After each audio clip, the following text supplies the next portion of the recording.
Border guard Bangladesh বিজিবির সদস্যরা Amrakhali checkpost এলাকায় অভিযান চালিয়ে ভারত থেকে পাচার করে আনা চোরাচালানি পণ্য জব্দ করেছে। জব্দকৃত পণ্যের মধ্যে রয়েছে শাড়ি, থ্রি পিস, কসমেটিক ও বিভিন্ন ধরনের খাদ্য সামগ্রী।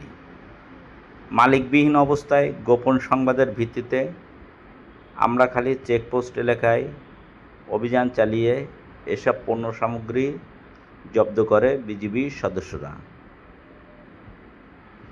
বিজিবি জানায়, চোরাচালানি পণ্য পাচার রোধে তাদের নিয়মিত এ অভিযান অব্যাহত থাকবে।